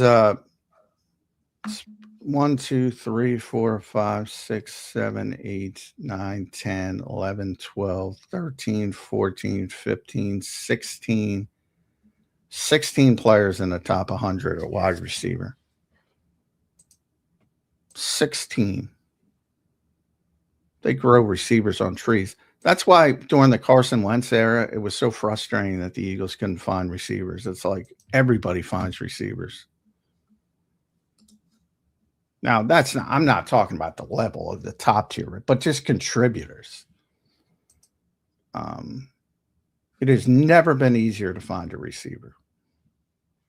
So we'll see what they end up doing. Does that make it easier potentially to move on from A.J. Brown? In theory, it does, but I don't know. I felt like, the thing. No, that's different.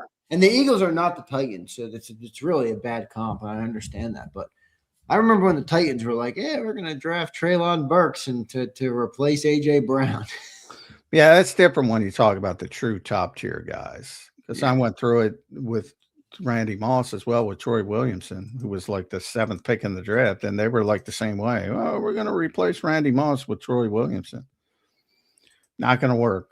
So AJ's on a different scale, different level. It ain't easy to find players like that, but it's easy to find contributors at that position.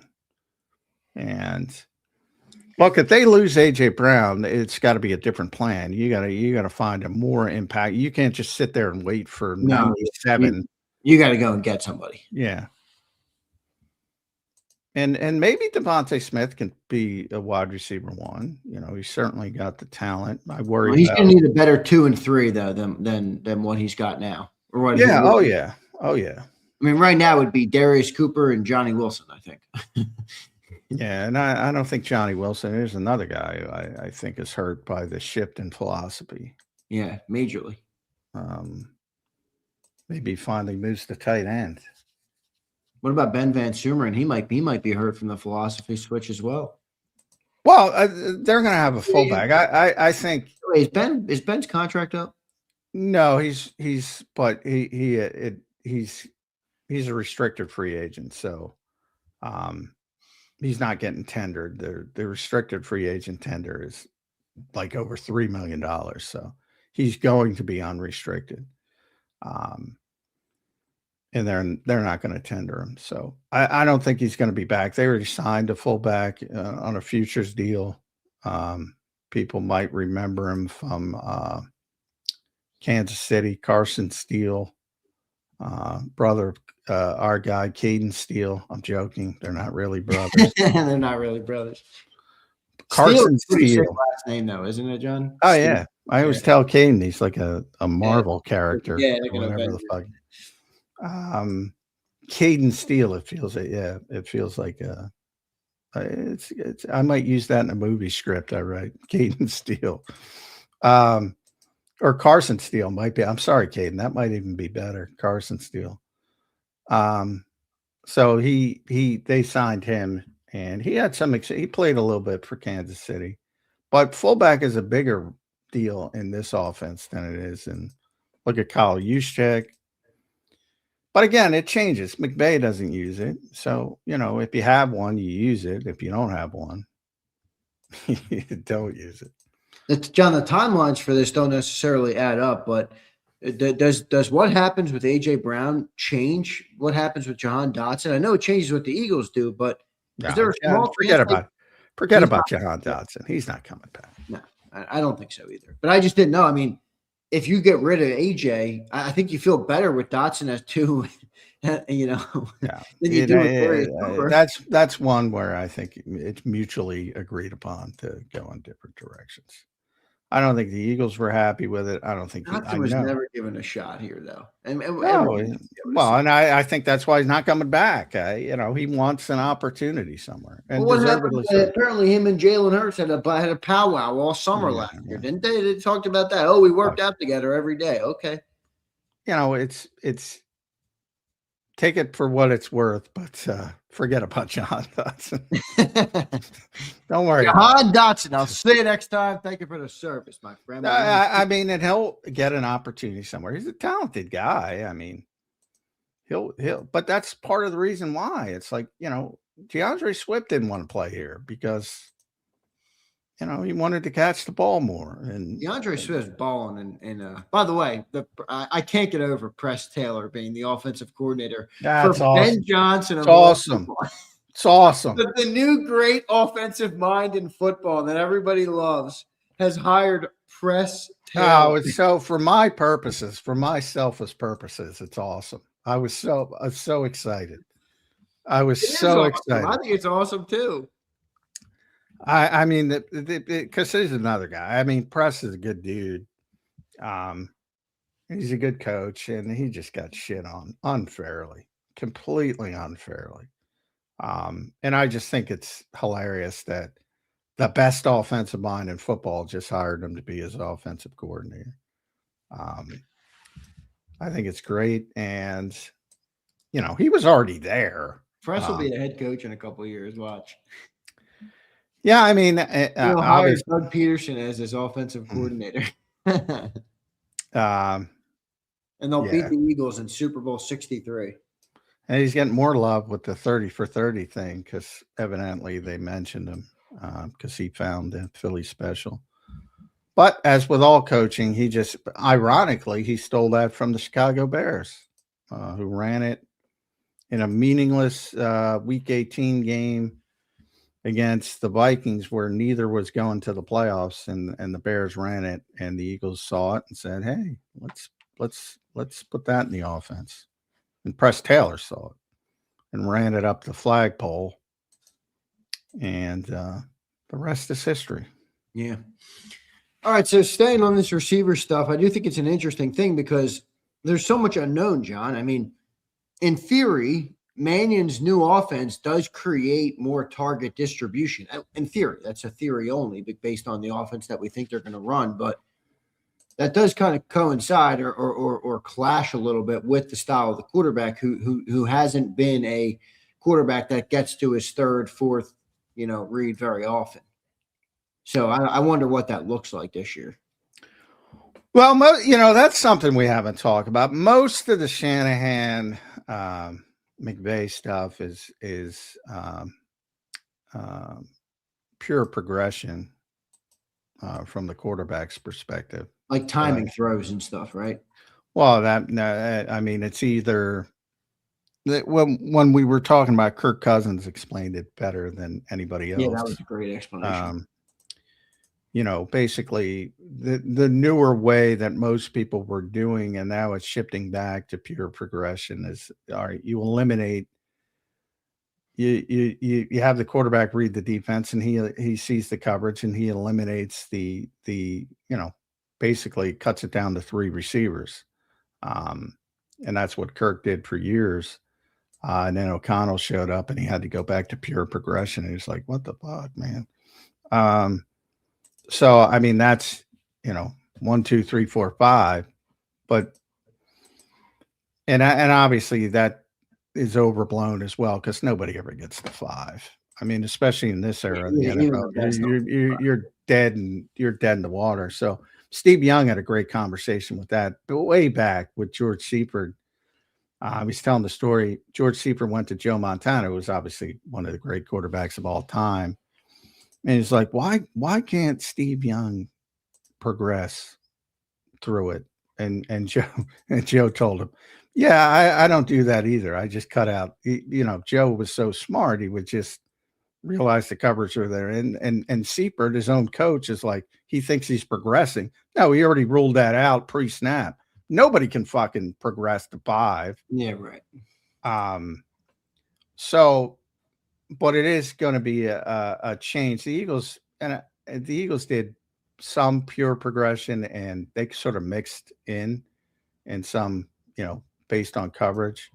But that'll be interesting to see how Jalen Hurts and a lot of it. This offense does not fit this personnel. I'm sorry, it does not fit this personnel. Well, do you think they'll stick with it all year? Or do you think they'll have a Kellen Moore situation where they bail on it after 4 weeks? That's a good question. I wish I could answer that. I would bail on it. I would bail on it right now. Yeah. You can't fire Stoutland and then bail on the offense that you. Hey man, I wouldn't have changed the offense. I mean, I'm on board. I get it. It was terrible looking. I get it. If you want to build a different way, all right. That's a longer term. I'd bail on it. That's funny.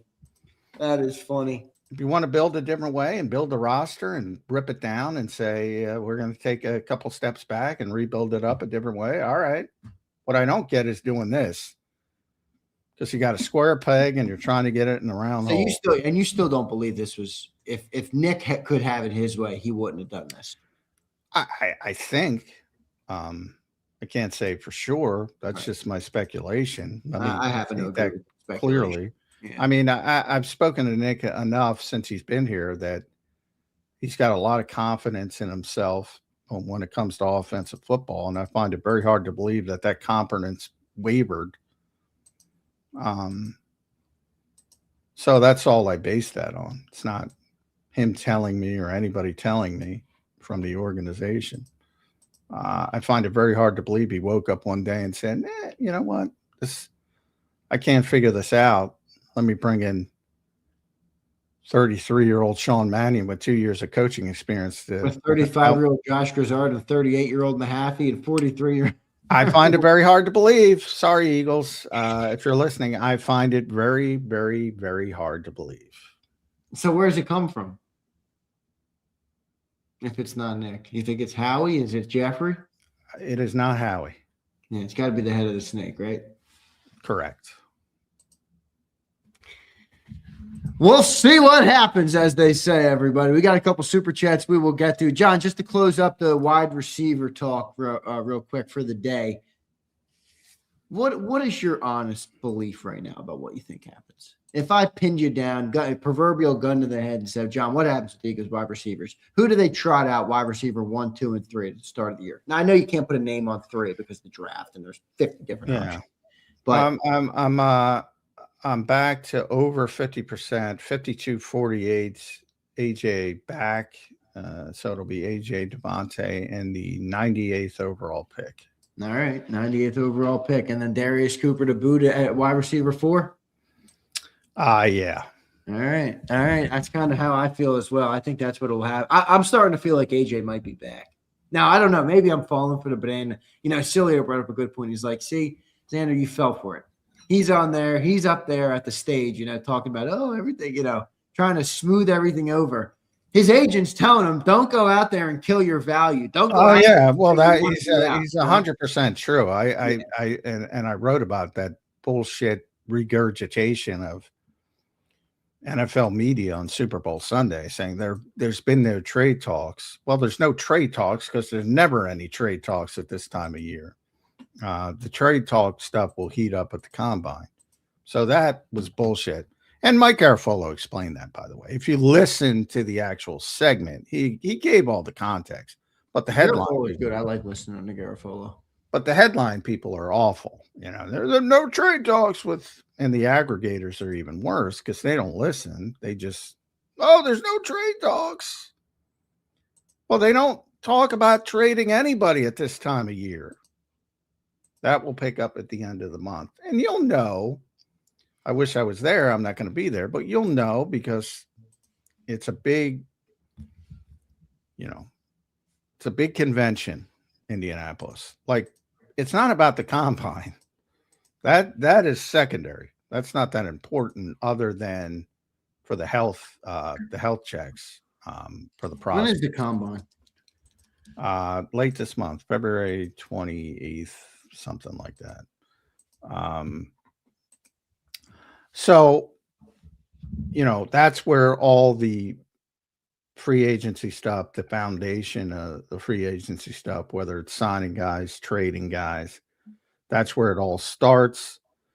That's the real tampering period, not the March 11th to March 13th, which is actually a legal negotiation period. The actual tampering happens before that in Indiana, and it starts in Indianapolis.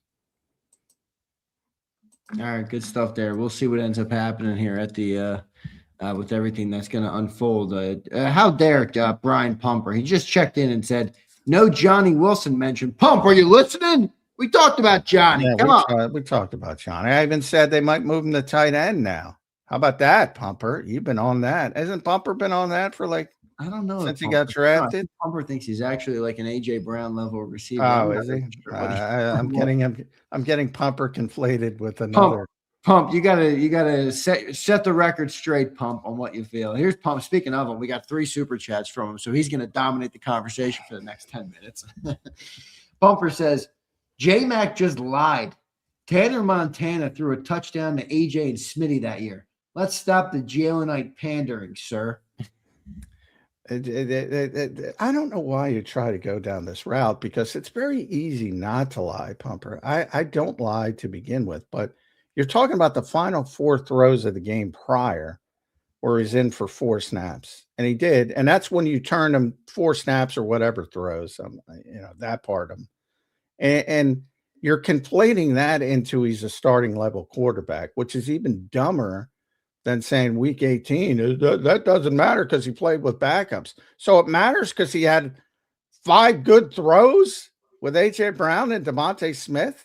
You think that's going to convince Las Vegas to, hey, we're not drafting Mendoza. Did you see these 5 throws? 4 beautiful snaps. In a blowout? Come on, dude. You're embarrassing yourself. Here's Pump again. He says, fellas, do you think Steve Young intended to crop Hurts out of this picture? New nickname, half of Hurts, half of amazing. He only plays a half a game. Did you see what he's talking about here? I guess Steve Young put up a picture of them all at the game, and Hurts was cropped out. Half of Hurts was available. I don't know what the fuck. No idea. If he's trying to post a picture of himself, well, yeah, why doesn't he want Jalen Hurts? No, it was the picture of all the group. Oh, and he just cut out Jalen Hurts? Yeah, but it was one of those things where Jalen was on the end of the picture, and you have a 60. Obviously, you can't crop him. You can't crop him. Probably doesn't know how to make a post the right way. He doesn't know how to crop an image the right way. So what? People are just so the Jalenites are so just sensitive about everything. My guess is Steve Young didn't give a shit, and yeah, that's my guess too. That's how the computer cropped the image. That's exactly what I said. Here's Pumper. Last one from Pump. Fellas, y'all looking at it all wrong. This is a Shanahan system. We need a yak guy at wide receiver, a Debo Puka type, a wide receiver with a running back body.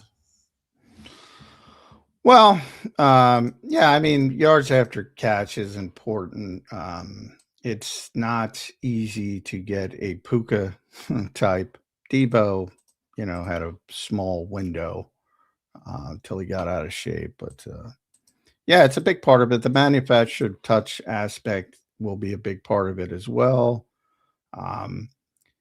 Lining guys up in the backfield, that'll be a big part of it as well. You can't just one of the things fans I think get mixed up is like, well, you need a Debo Samuel type, you need a Puka. As Sean McVay felt, well, you don't have that, you do this. I don't have a third receiver. I'm going to play a bunch of 12 and 13 personnel because I got a bunch of tight ends. Um, I don't have this. I'm going to use that. I don't have a fullback. I'm not going to use a fullback. San Francisco has a fullback. They use a fullback. You know, you have the best maybe pass receiving back of all time. You're going to utilize them more than if you don't have them with Christian McCaffrey. And the San Francisco, when he was hurt the year prior, they shifted and they're playing Jordan Mason, who's a bruiser. You know, the good coaches utilize what they have, and that's my problem with the Eagles shifting gears, because they built the team a certain way, and now they're saying, oh, we have to play this way, and they're not built to play this way, at least right now. Now you can start doing that in the draft and free agency, and if you really want to go this way, you got to start getting talent that fits better. But as McVay's the best example of this year because he went to play so much 13 personnel. He had been the 11 personnel guy. All he does is run 11. He shows up this year and he's running more 13 than anybody because that's what he had. Good stuff there. We'll see what ends up happening with this Eagles offense. I do think John is on a good point there, though, where like we know what the offense is trying to be, but what is it actually going to be? We'll find out in the year. I'm going to give everybody just a real quick look at the draft order that the Eagles have. So this is it on your screen right now. You can see this is the Eagles picks, and we will see how they use those picks here in the NFL draft. So it's going to be interesting to see what they end up doing, John, in the NFL draft. That's from NFLDraftBuzz.com. A lot ahead of us here, John, in the offseason at the very start of this thing, and a lot of changes are happening in Eagle land. There's a lot to talk about this offseason, J-Mac. Yeah. This is going to be the most uncertain offseason. You've already seen it from the coaching staff. You got a bunch of new coaches. You're going to have a few more. Typically the Eagles go in, and there's an example. I wrote about that very, very rarely because the Eagles have been so entrenched from a personnel standpoint. Very rarely have young players gotten an opportunity to earn a role. You're going to see that. It might be Darius Cooper that we talked about. It might be, one of the offensive linemen that they drafted on day 3. It might be, Jeremiah Trotter getting more involved if Nakobe Dean leaves. There's going to be more opportunity for younger players, and I think the shift in philosophy as well will enable that. But yeah, from where we've been, this is way more uncertain than it typically has been for the Philadelphia Eagles. We'll see what they end up doing here, John. It's going to be very interesting this offseason, and especially with this new coaching staff, how it's all going to look. I am curious to see how it all plays out and, whether they overreacted, John. I think at the end of the day, that's a fair question, man. Is this team way overreacted? Yes. I know you think yes, for sure. I mean, and I get why. Yes. Won 11 games. They're one of the winningest teams in the last 5 years in the NFL. They have acted like a 4-win team. But their offense did suck. And don't you agree with that? It did. It did suck. And if in theory the running game would not return to what it was, is this the best way forward? I know it's easy to say, well, just fix the run game, but that's a multi-pronged fix, not so simple. Well, what's a multi-pronged fix is bringing in the personnel to run this scheme. Yeah, it's changing every coach on your own. That's a changing every offensive coach. My and I know it's not acceptable to people, but my answer would have been to try to undo what you've done with Jalen Hurts over the past 2 years from the risk aversion standpoint, get to a better place and say, hey, all right, we want to take care of the football, but it's okay to take a chance here and there. It's a fine line, and you don't want to go too far either way, and it's easier said than done. I have to convince him that the +1 in a running game has to be part of the equation. Whether he doesn't want to do it or the Eagles didn't want to do it, it doesn't matter. Both sides have to realize that's got to be back in the equation. And I think that fixes a lot of your issues. Now, look, the whether AJ wants to be back, that's still a big part of the conversation. Less likely to want to be back under the old school format, even with some tweaks. That's certainly part of it.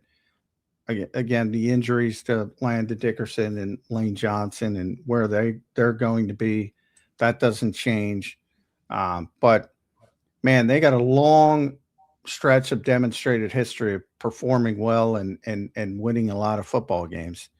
And to throw that baby out with the bathwater because they won 11 games and had a shitty performance against San Francisco. That sounds like panic to me. It does, but is there a way to look at it where the league did catch up with the offense that they were running? It wasn't going to work like it. Yeah, but why did they catch up to it? Why did it? Did they catch up to it because they just figured it out, or did they catch up to it because Landon Dickerson couldn't move and Lane Johnson wasn't there and Cam Jurgens was coming back from a back injury because Jalen Hurts decided, or someone decided for him, not to run the football? Why? That to me is a bigger question. And I think it leans towards guys not performing up to their previous standard, not the shitty high school scheme, which I've said from day one. You know this, Zander. Other people could make up their narratives, but you know this. I've said from day one, this is not a pretty offense. It is not an aesthetic offense. It never has been. It wasn't in 2022. It wasn't in 2024. You like the results, but it wasn't creative. Yeah, it wasn't motion and I get what you're saying. But they had a lot of success with it because their players were better than the other players. Are the Eagles setting Sean Mannion up for failure, or are the Eagles setting Jalen Hurts up for failure? Or are they setting nobody up for failure? Well, how do you view that part of it? I don't think they're setting people up for failure. I think not intentionally. I'm not saying intentionally. I'm saying you hired Sean Mannion and you told him you wanted to bring in this new offense, knowing that the players and the personnel you have on the team are probably not the best fit for that offense. Well, and from Sean's perspective, I'm sure, as a young guy, he's got confidence in his abilities. He'll come in with, tremendous optimism that he can teach these players, his concepts and get it going in the right direction. And while doing that, bringing in more players that fit what he wants to do. And I'm sure you have to have confidence to perform. And he's been a quarterback his entire life. So I'm sure he's not, that position generally almost always generates confident people because you have to be leaders. He performed at a high level in college. He's in the NFL. You can say, well, he's a backup. He's in the fucking NFL for a decade, basically, as a player. I'm sure he's not wavering for any competence. So I'm sure he looks at it as a great opportunity, and it is a great opportunity for him. But if you look at it from a realistic standpoint, clearly, I mean, they're in a situation to where if they don't get this thing going in the right direction toward a very, very high standard, Nick Sirianni is going to get fired. And if Nick Sirianni gets fired, guess what? The next coach, whoever it is, isn't going to hold over coordinators. Just doesn't work that way. Maybe an assistant or two because he can't get somebody else. But when's the last time an offensive or defensive coordinator was a holdover? Now, you see it sometimes. Cleveland tried to pull it off. You see it sometimes with an offensive-minded guy will keep a defensive coordinator, but they never keep an offensive coordinator, or vice versa. If the defensive-minded guy's the head coach, same thing. They might keep the offensive guy, but they're not keeping the defensive guy. So we'll see how it plays out. One more super chat, John, to wrap up the show today. HKP, thank you, brother. Again, $20 super chat. Appreciate your support today, my man. He says, Z, I'm going to say it one more time. The Eagles struggled to get star receivers for years. A.J. Brown is not going anywhere. In your opinion, J-Mac and Z, who is the top priority for us to re-sign or go pick up as a free agent? Well, again, I always say in free agency, in-house first. What do you get done in-house? Is AJ back? I am with tight end. Like, are any of the tight end options that are potential to bring in draft free agents outside of Goddard? Are they better than Goddard? I don't see one. He's 30. He's going to be 32, man. I know, but do you bring him back for another year? Obviously, I mean, well, David Njoku said he's leaving Cleveland. Now he makes a lot of money. Has made a lot of money. He's probably still better, but he's 30.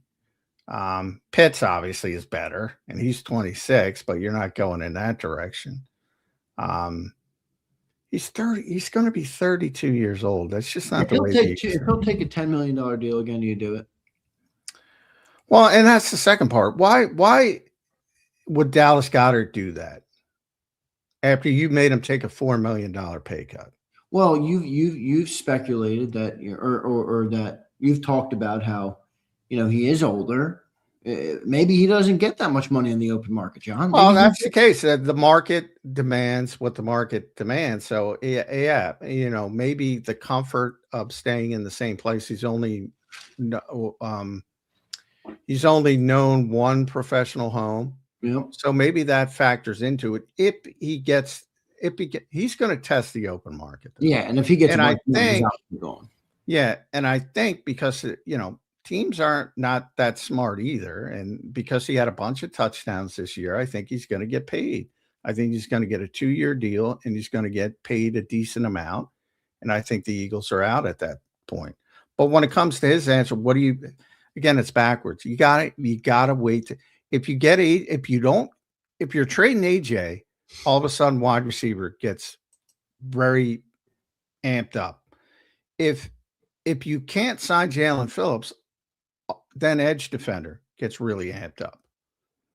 If you keep both of them, then those positions aren't even in the equation. You'll probably still do a late round pick on a receiver, right? If you kept AJ. Yeah, but I'm talking about, the question. You're talking about premium spots. You're talking about big signings, exactly. Yeah. So the in-house stuff takes precedent, and my presumption is that Jalen Phillips will be the number one priority. And if they get him done, obviously that eliminates the edge. And they have to make a decision pretty quickly with A.J. Brown, because he's the type of player that makes a crap load of money. And that means when you have the opportunity to trade for a player like that, you need to do it early when you have the budget to do it. And so that to me is going to happen now. It'll be probably post June 1st designated to have help with the cap situation. And the best case scenario would be to get him back for Philadelphia for at least one more year. But we're going to see how that plays out, because obviously you all saw, I think, you might crap on media people. You might crap on Diana, as you usually do. Everything was true. He's not happy. He was not happy. He's very frustrated. Nobody was lying to you. And we're going to see if they can fix it. We'll find out. Johnny Mac, your final thought here on a Tuesday edition of Birds 365. Yeah, I guess that's it. In-house first. Don't put the cart before the horse, or whatever the expression is. I might be reversing it. I mean, they got to figure out where they are, and then you supplement in free agency. So we'll see if they do. Johnny Mac, great show, brother. I will talk to you tomorrow on a Wednesday edition of Birds 365. Thank you, brother. All right. Thanks, all. All right. Thanks, J Mac. There's Johnny Mac, John McMullen joining us right here on Birds 365. Great show today. A lot of good topics we covered today. Covered wide receiver 3, covered some of the draft, covered some of free agency. All right. Starting to look more toward those topics as we fill it out. We talked a little bit about Chris Cooper and the potential of his first draft class. O-line is obviously a position of need. We even mentioned the greatness of Tanner McKee today. I mean, we mentioned Tanner McKee, Jahan Dotson today, for tight ends, wide receivers, Chris Cooper, O-line, Johnny Wilson. I mean, we talked about everybody today. So good show today. I felt like we needed to have one of those reset off-season shows where it's like, all right, where are we? What's ahead of us? What do we got ahead of us? Not so much analyzing, okay, this is what they did. This is who they hired. Where are we in the offseason? Where are we going in the offseason? What's next? And what will it look like when it's done, or speculating what it looks like when it's done. So we are finding those things out. I got bad news for everybody. I cannot do much of a Zander time today. I got to get on the road, get back to my studio. You can see I got the green screen. It's a wall. All right. I know you guys thought I was at Lincoln Financial Field. It's a wall. So I got to get back to my studio. That's probably why my mic might be a little hollow as well. So I got to get out of Dodge so I can get back, make it home for the Cilio National Football Show. Got to wrap up, got to clean up, got to get all my shit together. Got to load the vet up and then drive in this nasty weather. Boy, it's been cold out. I think it's supposed to be a little warmer today, which is a good thing. All right. I think it's going to be a little warmer today. So, yeah, it's up in the 30s today, which is good. Up in the 30s today. So, there you go. It's a little warmer today. A little warmer today. All right. I appreciate all you guys. Hit the like button. All right. Drop your comments down below. Thanks, everybody, for listening, for tuning in, as always. All right. We got a great offseason in front of us. The draft, free agency, everything that's going to come with it. So appreciate y'all being here. Hit the like button. See you next time, everybody. EAGLES. Eagles.